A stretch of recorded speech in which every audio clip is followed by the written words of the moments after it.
seeing that first Chael Sonnen fight, when he was, I mean, he won 4.5 rounds, Chael Sonnen. Yep, he almost won the title. And then to get that, I mean, it was such a legendary sports thing. Not UFC, but sports thing. How this guy's down like crazy in a title fight, a guy who's never been tested, was finally tested, and was losing. It was over. This guy, Chael Sonnen, was beating him.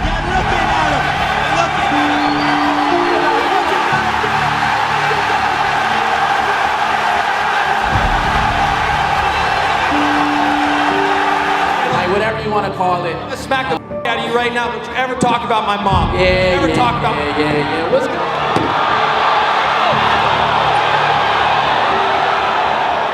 right away. That was a fake stoppage, fake rep, fake. Wait till I see you next time. Wait till I see you next time, Marty Fake Newsman. You're dead.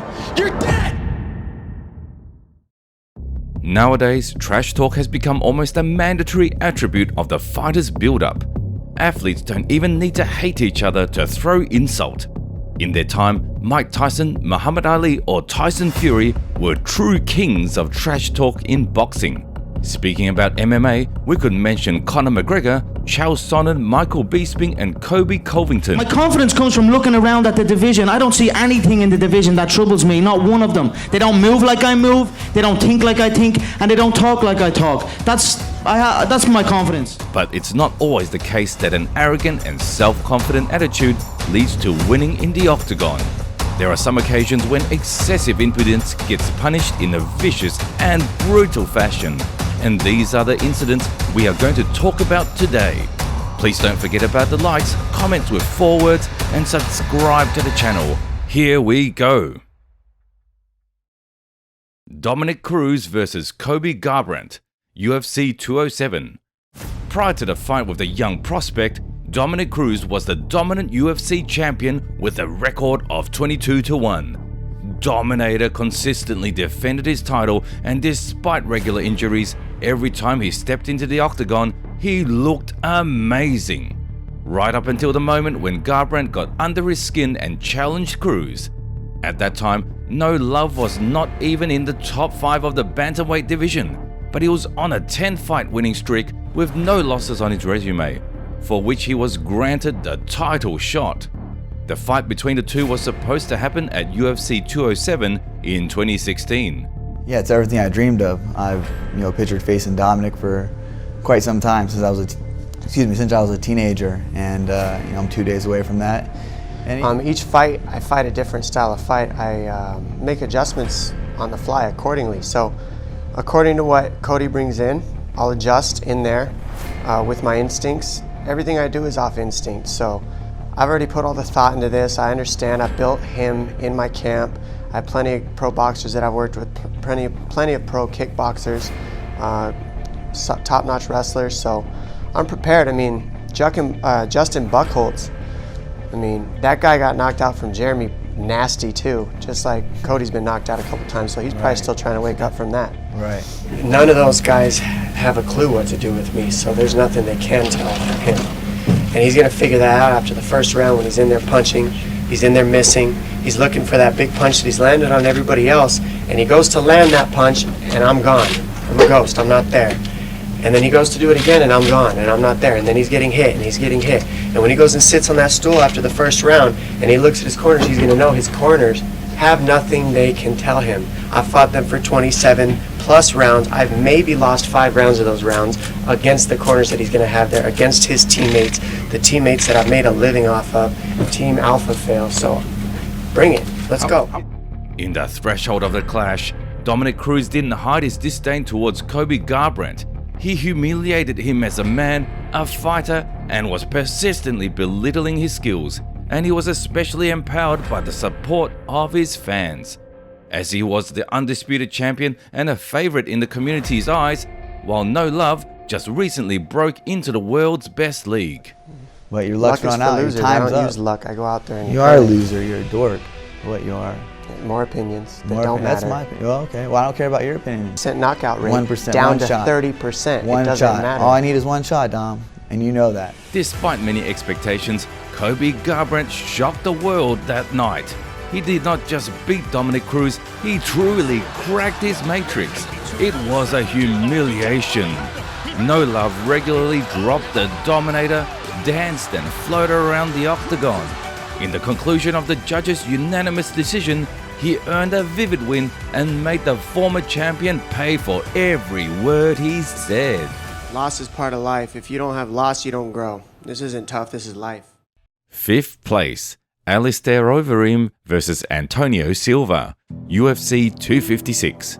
Here we have a rivalry in the heavyweight class that took place on February the 2nd of 2013. But let's not get ahead of ourselves and overview the main moments. More than 10 years ago, the heavyweight division in the UFC had probably the best roster. The undisputed title currently changed hands from a former pro wrestler, Brock Lesnar, to Cain Velasquez. And Alistair Overeem just got done with K1, had one performance in Strikeforce and then signed the contract with the premier promotion. On December the 30th of 2011, impressed the organization, and after the fight, Overeem got an opportunity to fight for the title. For a while, things went their usual way. However, at a certain moment, all Alistair's hope were crushed as he was caught doping. The Netherlander lost his carte blanche and got suspended for 1.5 years. His next appearance was supposed to take place in February of 2013 at UFC 156. His opponent after the layoff happened to be the legendary Bigfoot Antonio Silva. High knee. Here we go, gentlemen. Looks like it's over. Prior to this fight, the Brazil representative already managed to share the octagon with the champion of that time, Cain Velasquez. Unfortunately, it wasn't successful. However, he soon managed to get back to the win column after beating Travis Brown. I have my trainers look at their fights. I just train and I get better. I just focus on myself. I don't want to focus on other people. I also don't care what they do. I just focus on myself and what I'm going to do to him. I know I'm a better fighter. The fight will probably end in 1 or 2 rounds. I'm going to raise my hands after, and he's just going to be a number on my list. Like Bigfoot, I know what he's been saying, but that doesn't really bother me. I know I'm going to get him Saturday. I think it's going to be exciting everywhere we go. And the stand-up on the ground, I mean, it's obviously going to be, I think it's going to be a war. I mean, everybody who knows me knows I bring it. I think he's going to try and bring it. So I think it's going to be hard.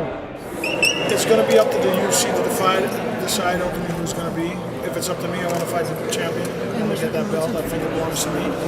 I think I'm the best fighter. And Junior Dos Santos, I will face him soon. For some reason, when Alistair's suspension period expired, he came back as a different person compared to the time of his debut back in the end of 2011. And not only in regard to his performances, which we'll talk about later, but the fact that he decided to resort to trash talking, which he actually never abused.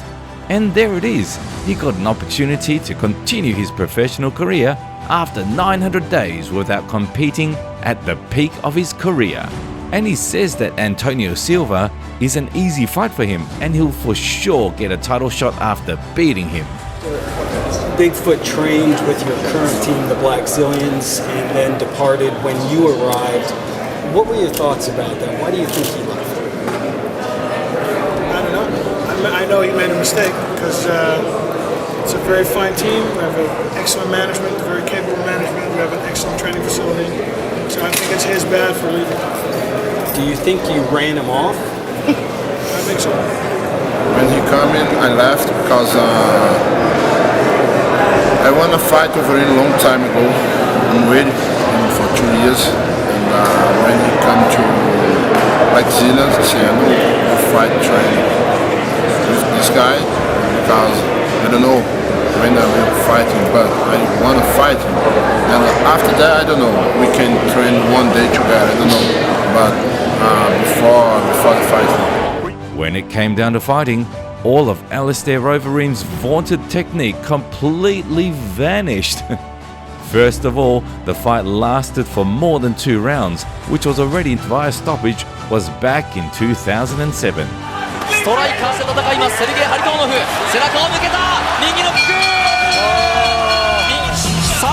And frankly speaking, Since then, Alistair Overeem's career was never the same. Despite a young age, his chin was not there anymore and he no longer abused trash talking to that extent. 4th place, Michael Bisping versus George StPierre, UFC 217.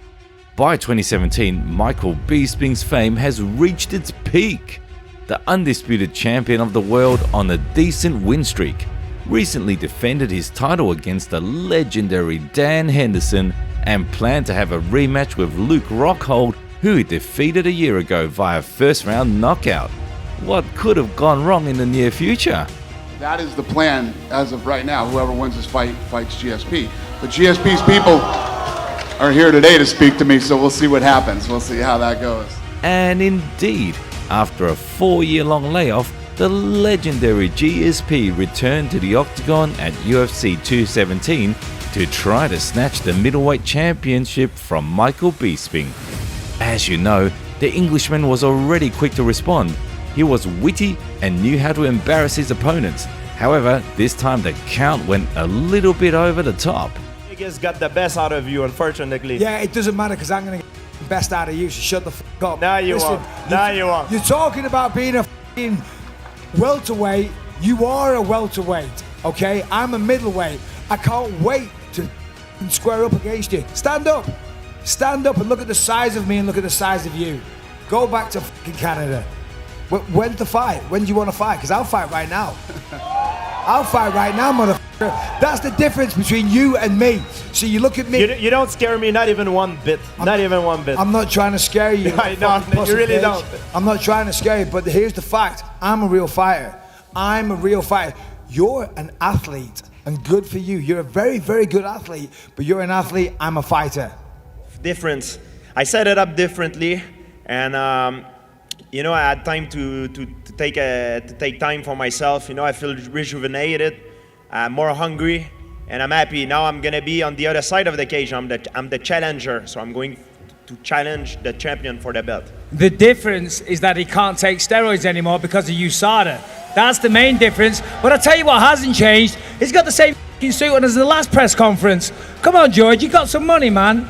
Buy a new suit. What? You look like a history teacher. He didn't want to fight because Johnny Hendricks hit him in the head so many times, he thought he'd been abducted by aliens. Prior to that long-awaited tournament, the count went full throttle in taunting and humiliating one of the best UFC fighters. But unfortunately, he couldn't back any of his words up in the actual fight. Already in the middle of the 3rd round, everything fell into place. A 36-year-old but still dangerous StPierre dropped the talkative Englishman, beat him up on the ground, took his back and choked him out.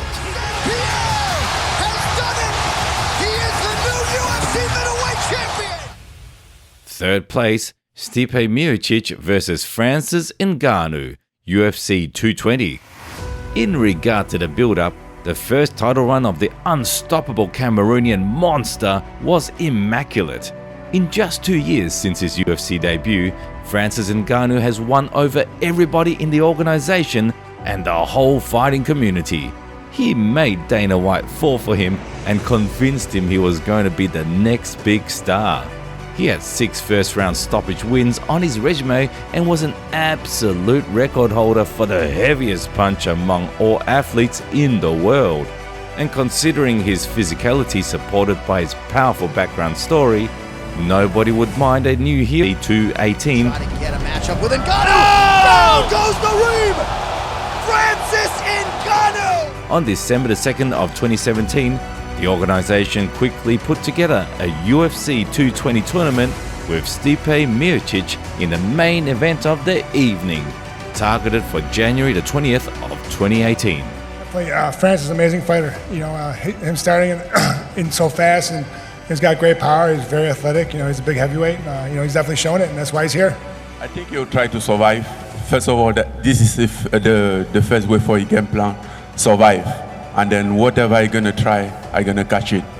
My training camp against Alistair Overeem, I was preparing for both guys. I knew that beating Alistair Overeem would give me the right to fight Stipe Miocic.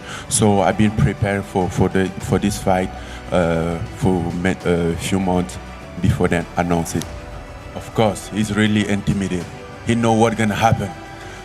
I know he's just make it proud. Yeah, like yes, I'm the charm, I'm this, I'm that. But he know the guy that he's gonna fight. He know that he's gonna be the fight that he never had in his career. The life beat me up a lot of time, and I want to take my revenge. Unfortunately, neither the UFC PR machine nor Francis Ngannou's blind belief in his knockout power did not play a significant role on the night. Stipe Miocic entered the octagon with crystal clear confidence and put on one of the best performances in his professional career. He outclassed the Cameroonian throughout 5 rounds and let him know that his experience was not enough to compete at that level. I think I underestimated a little bit, and it surprised me. He was very smart game plan, and he did it well. I think tonight I learned that I never learned in this sport since 4 years. Underestimate my opponent, and I discovered some new part of this sport and that I ignored about it. Second place, Colby Covington versus Kamaru Usman, UFC 245. This isn't the best Colby you see, and I'm only saving it until I fight this dude, Marty Fake Newsman over here. The clash between the American Chaos and the Nigerian Nightmare is already in the history of the best welterweight rivalries. Prior to the fight between these two, Colby Covington was on a 7-fight winning streak since 2016, asking for the title opportunity from the organization for a very long time. As for Kamaru Usman, he just recently became the champion after beating Tyron Woodley. Weeks passed, the tension between the two gradually increased, but the news was not present in the media yet. On August the 3rd of 2019, with Usman in November if I wanted to wait out, but to be honest, Marty Fake Newsman is making up fake injuries, fake excuses, and his manager Ali Abdullah Sleaze, who knows what type of narrative they're going to try and run. So, I'm not going to wait for them. I'm going to come out here, I'm going to defend my title against the last real champion in this division, Robbie Lawler, and then we'll move on to bigger business. If Usman doesn't want to fight, I don't need to fight him to prove how great I am. He's the one that came up and took my sloppy seconds after I beat and left Damian Maia and Rafael Dos Anjos for dead and took their souls. So I have nothing to prove. I already know I'm the best welterweight in the world, and I got the real belt. Everybody, the fans know this is the real world championship. You call me the people's champ, you call me America's champ. There's nothing former about it. You got to beat me inside the cage to call me former. In the conclusion of 5 rounds, Chaos beat Robbie via unanimous decision and became the next #1 contender for the undisputed championship. Yeah, it's the only fight to make. I mean, if they make any other fight, it's just a mockery to the sport. It's a mockery to the rankings.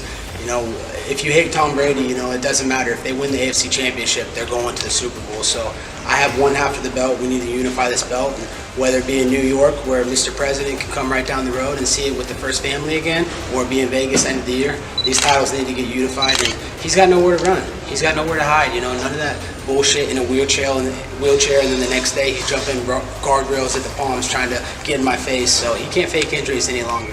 Soon it became known that Chaos did not lie. He indeed happened to be the #1 contender, and that fight was targeted for December the 14th at UFC 245. I've said yes to everything, so all I'm waiting for is December 14th, that you guys finally get the fight you've all wanted for so long. Everybody knows this is my second title defense. My last title defense was against the most dangerous guy in the division, Robbie Lawler. And you saw what I did on his face. I landed a strikes record on his face, and that's a guy I liked. Wait till you see what I do to this clown. No one cares about you, Marty. Stop talking, man. Pay-per-view buys are going out the window when you talk, man. Just spoke. Stop talking. Yeah, because I want people to hate me. That's a business model. No one cares about you. You're boring, man. People would rather watch flies pluck than watch you fight. He's not impressive. He sucks at fighting, and December 14th, I'm going to expose him. Marty's been saying all these things that he's more American than me. The only thing more American, there's nothing more American about him than me. I mean, let's be honest. My family served in the military. They shed blood for the red, white, and blue, this flag. What's his family ever served besides in the federal penitentiary? The main event of the evening delivered us a lot of emotions because the cage was shared between one of the best welterweights of their time with no exaggeration. Colby Chaos Covington and the Nigerian Nightmare went after each other for 24 minutes and 10 seconds. And no matter what anybody says, the champion was better that night. He happened to be the only one to cause such damage to the American fighter and beat him by a large margin. We got it done. You know, this was the result that we wanted. I said all week that I wanted to punish him for 4.5 rounds and then finish him, and that's exactly what we did. Conor McGregor versus Habib Nurmagomedov, UFC 229. Biggest conflict in the whole history of mixed martial arts. The rivalry between the notorious Irishman Conor McGregor and the Dagestani Eagle Habib Nurmagomedov made a lot of noise around the world. It exceeded all possible limits and reached as far as thousands of kilometers. Every third human on the planet, regardless of location, knew about these guys and what was going on between them. And especially for you, we will briefly overview the main moments to refresh them in your memory. It all began with that Artem Lobov's interview, who at the time was still Conor's friend. Вы хоть раз видели, чтобы Конор снимался с боя? Травмы всякие у всех происходят. И сложности с гонкой веса тоже у всех бывают. Но один чемпион и выйдет несмотря ни на что. А другой секунд будет сниматься каждый раз. A couple of months later, the Dagestani crossed paths with Artem Lobov backstage of one of the events. He was surrounded by his team while the Russian was alone. After the famous slap and a line, never say that type of stuff, the most interesting part began.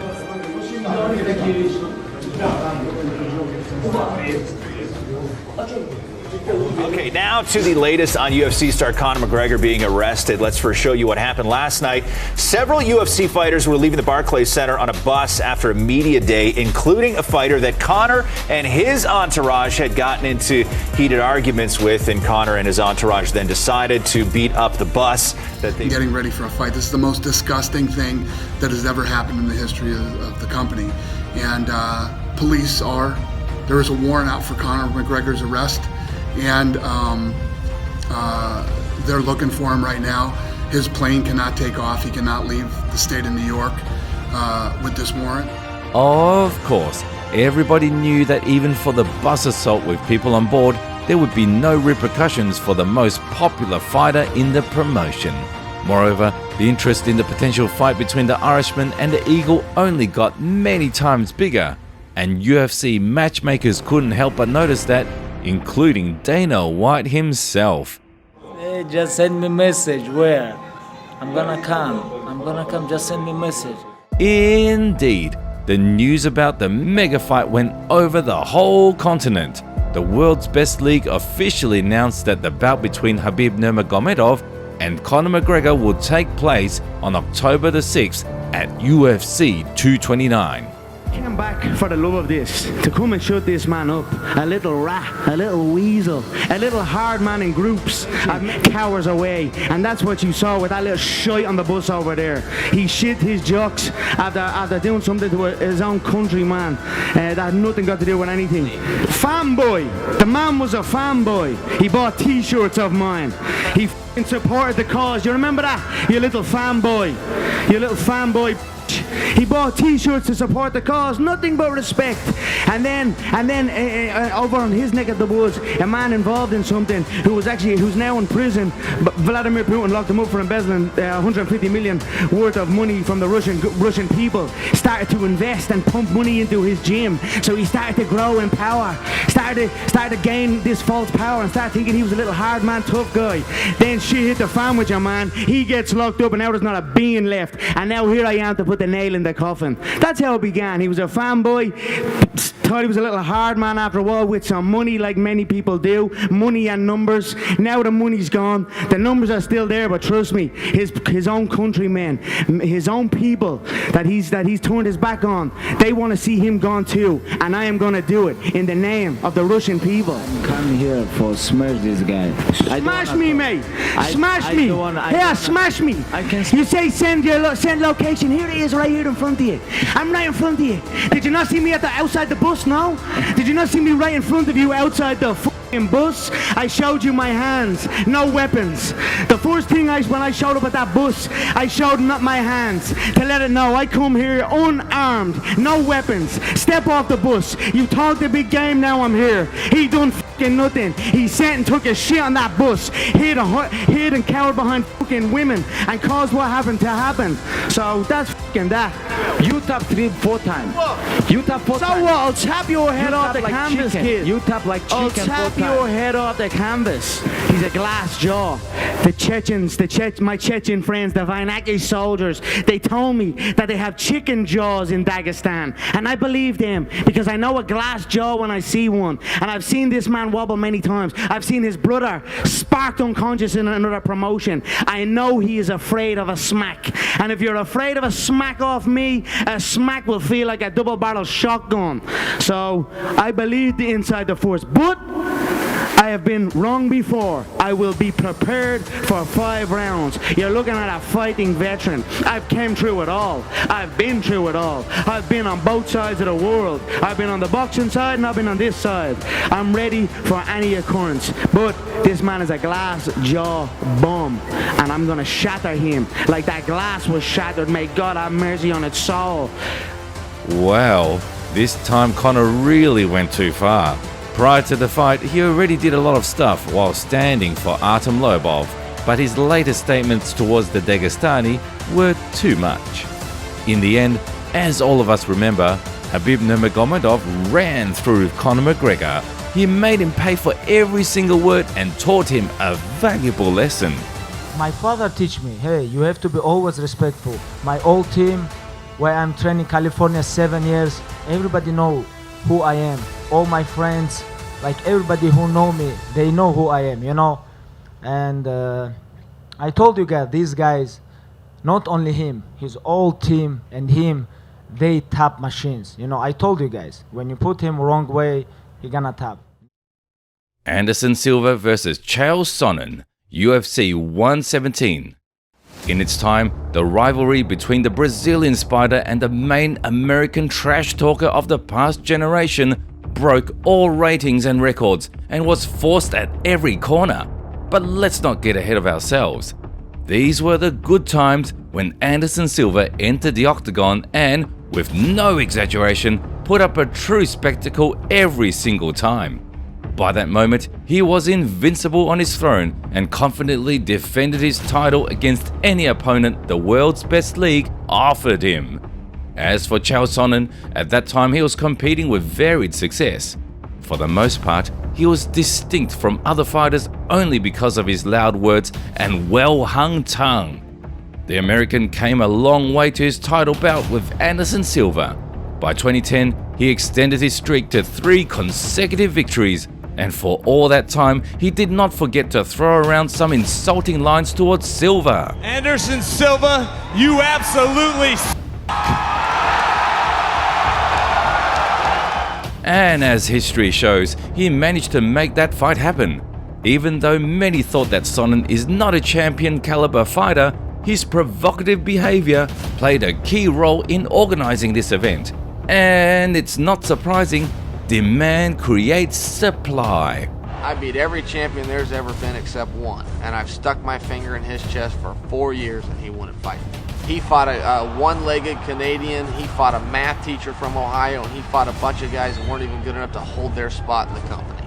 He fought everybody in the world that wasn't named Chael Sonnen. Well, he does have to take that fight. His running is done, his 15 minutes of fame are up, and I'm going to bring it to an abrupt halt.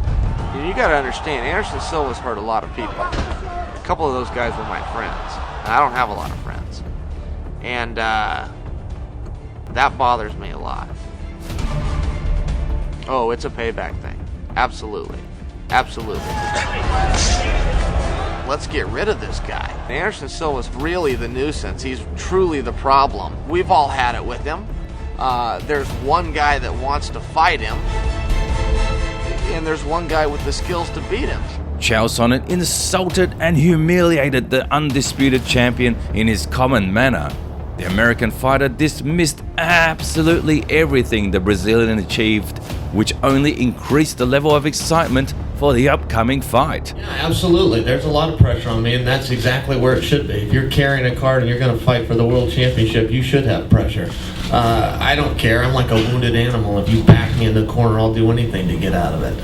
So, you know, that's the way it goes. That's the fight game. But, you know, I've been calling this guy out for 4 years, and he still doesn't want to fight me. I became the #1 contender on February 6th, and on February 7th, he put out a press release as to why he shouldn't have to fight me. So if it takes pressure to get that fight to happen, then that's what it's going to take. So getting to beat up Anderson is just a bonus. I'm after the championship belt. He's got it. We can't all get along. There can be only one champion. But the most interesting stuff was ahead when their fight finally took place at UFC 117. Anderson Silva beat Chael Sonnen, but he did it with a huge effort. For more than 20 minutes out of 25 planned, the American dominated the champion, and only at the very end, when there was no more energy left to fight, he lost to the Spider via triangle. A strung public demanded a rematch, and Sonnen himself got only more fired up because of the fact. Definitely a rematch. I think people don't want to see. I was looking at Twitter, everybody's saying rematch, rematch. So we'll see what happens. You know, Vitor's waiting to fight right now too. Could do the rematch with Chael. We'll see what happens. Sure, you know, I'm devastated. I came in second. I worked hard and did what I could do and all that nice stuff. But at the end of the day, you either get your hand raised or you don't. And I didn't. And that's it. And I'll live with it. But I'm devastated. Fighting Anderson Silva is a lot like eating Chinese food. And 20 minutes after I do it, I'm going to want to do it again. The long-awaited rematch happened only a year later, in the main event of the evening at July's UFC 148 tournament. This time, Sonnen channeled even more confidence than before the previous fight, compared to Anderson, who was humble and respectful. Playtime is over. He can say whatever he wants. Like I said it last week, and I'll say it again. It's over. Saturday, a lot of things are going to change. It's going to be much different after Saturday. Well, listen, if you knew your funeral was coming up, you'd probably have some parting words as well. You know, it's nice to see the real Anderson come through, and I don't mean his funeral in a morbid way, but it's a funeral of a career, man. This is coming to an end on 7/7 at 7 p.m., 10 in the East, and only on pay-per-view. But in the end, the Brazilian was right. He managed to correct his mistakes of the previous fight and decisively beat Chael Sonnen via TKO already in the beginning of the second round.